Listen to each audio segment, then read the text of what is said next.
welcome back. It's been 3 months, I think, at least, since my last one, which was about Christmas time.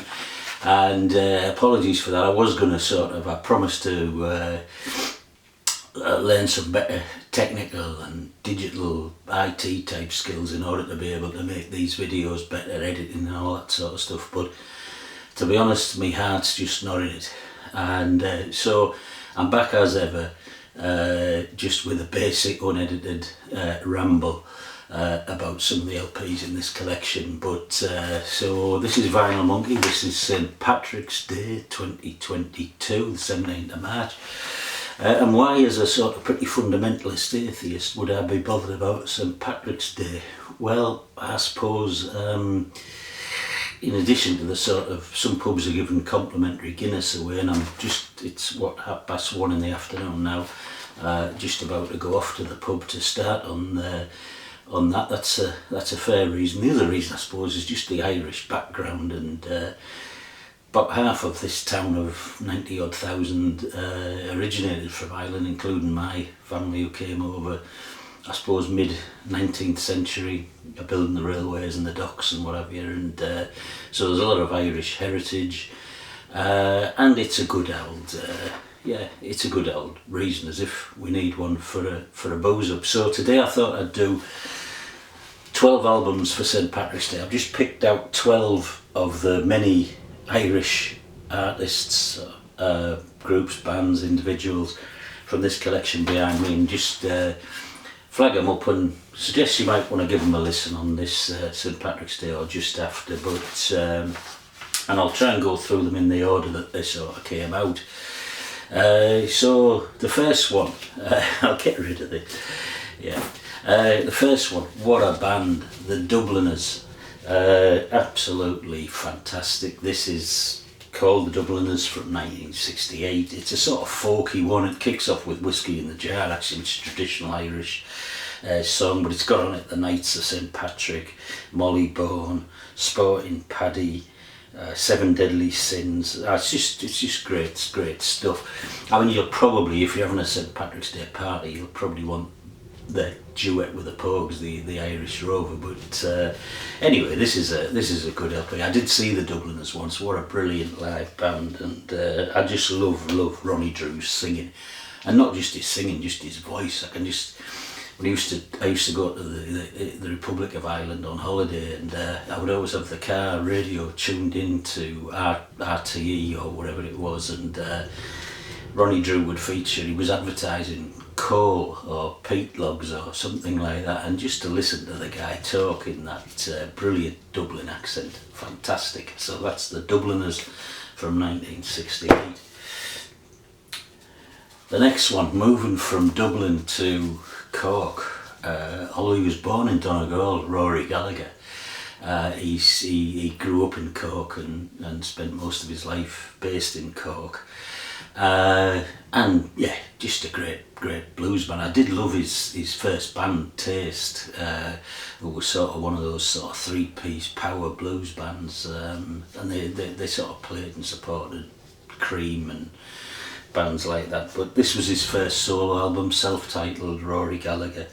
It's just good. I call it great pub blues. It's basic, but he's just a talented guitarist and lovely singer. But apparently, just all round, he was an all-round lovely bloke as well. And he was one of the few artists that ignored the security warnings during the Troubles in Ireland, particularly at the height of the Troubles in the 70s. And he was one of the few artists from the Republic of Ireland that would play in Northern Ireland, and that did endear him to a lot of his fans. But that's the great Rory Gallagher from 1971.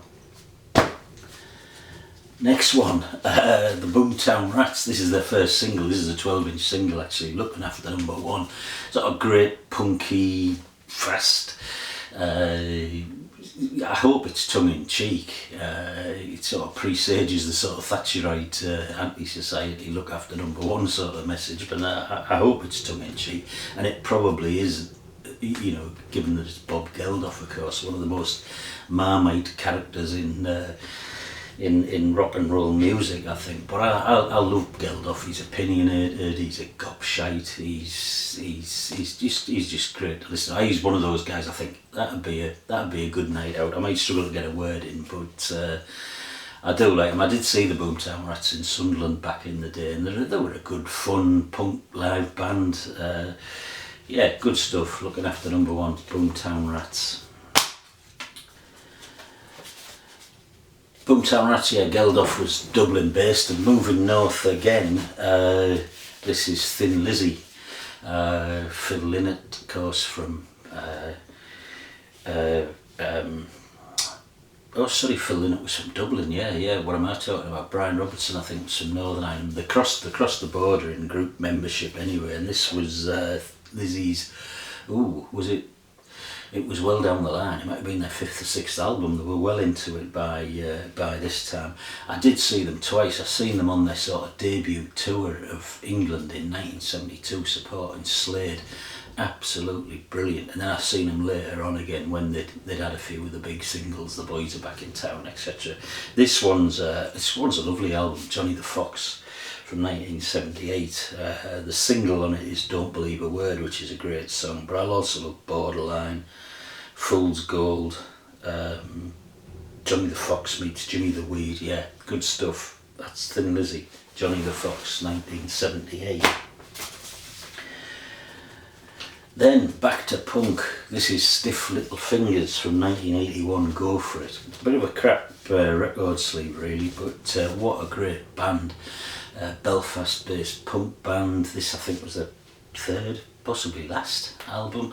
I loved all their albums. Alternative Ulster was one of their first singles, sort of promoted by John Peel.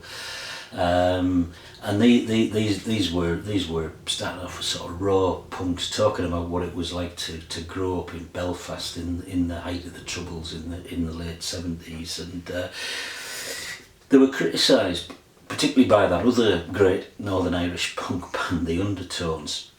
They were criticised for writing songs about the Troubles and possibly exploiting the divisions and the issues and the politics of Northern Ireland. But they equally criticised the Undertones for ignoring it. I think it was a bit of a no-win situation for artists. It was very, very difficult, I think. But Stiff Little Fingers, brilliant. And this album is absolutely superb.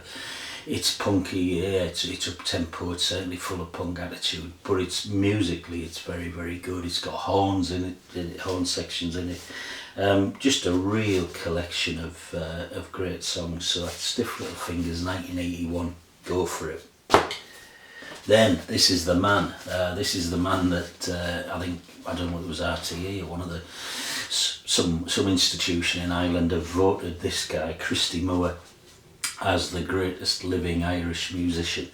And I think I've spoke about him on my YouTube channel before. I've seen him several times. He's just absolutely, if you talk about integrity and authenticity, as well as talent, and what a singer and what a musician, this guy is it. And this is one of his folkier albums. It kicks off with a really humorous, although it's got a political message in it, the Knock song about the airport up in Knock and the parish priest raising funds to build it, and did NATO donate the door, me boys, did NATO donate the door.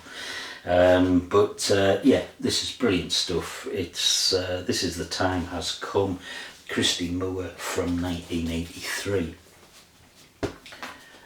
Then the next one, the leader of this band, many of the band members were from Ireland, but the leader of this band was actually born in London, although his family hailed from Tipperary, and he was back and forward to Tipperary all the time. This is Shane MacGowan, of course, in his guise as leader of the Pogues, and this is Rum Sodomy and the Lash from 1985.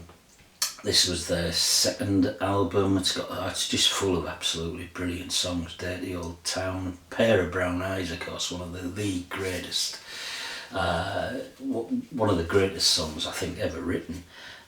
Beautiful, beautiful stuff. Pleased to report that as far as I know, Shane is still alive on this St Patrick's Day 2022. Goodness knows how, given his state of his health over the years.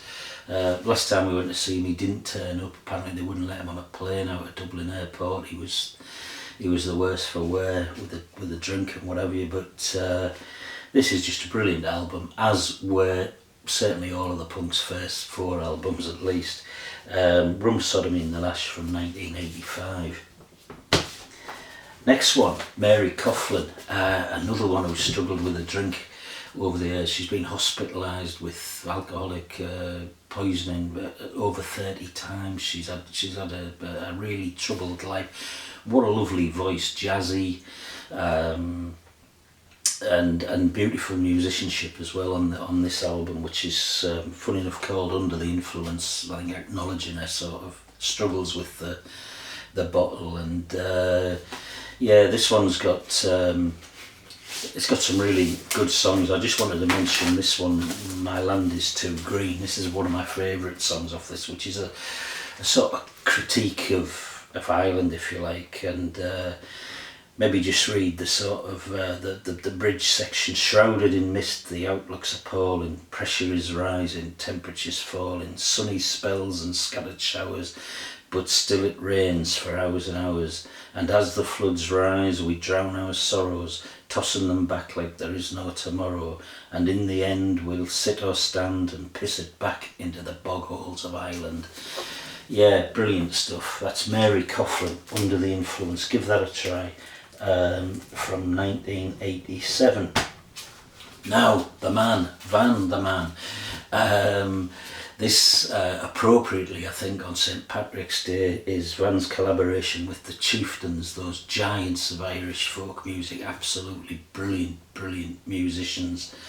And this album, it's 10 tracks, 8 of them are traditional Irish sort of songs or poems adapted to music.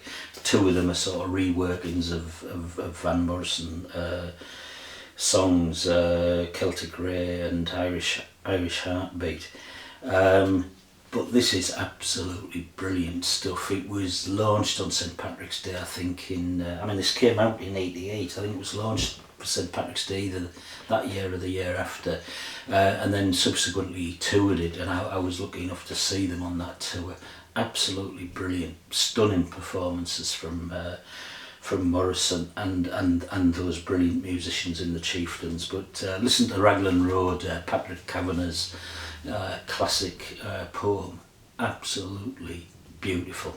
I wish I had more words and was more articulate in order to describe it, but that's Irish Heartbeat, Van Morrison and the Chieftains from 1988. The next one, I thought this band would be huge when they came out, but they sort of didn't really, they troubled the charts a bit, but they didn't really, they didn't really go on. It's Hot House Flowers, and this is Home from 1990. Liam O'Mahony, I don't know how you pronounce it. They've all got very great sort of Gaelic names in this band, but if this is big music, it's uplifting, it's big upfront stuff, brilliant musically. Listening to it today, it still stands up. It is a very, very good album. Both I think they only had 2 albums, I might be wrong, they might have had 3, but really, really great stuff. Hot House Flowers from 1990. Talk about people who struggled and had troubles, and surely nobody much more than this artist, Chinedu OConnor, one of the most beautiful singers I've ever heard. I've never seen her live, unfortunately. Maybe I would like to. I'm not sure whether I don't think she's currently active and touring, but I've seen some of her live performances on YouTube and the like, absolutely stunning. But this is I Do Not Want What I Haven't Got, and this includes a sort of fantastic hit single, her version of a song that Prince wrote, Nothing Compares to You. Just absolutely stunning singing. Chinedu OConnor from 1990.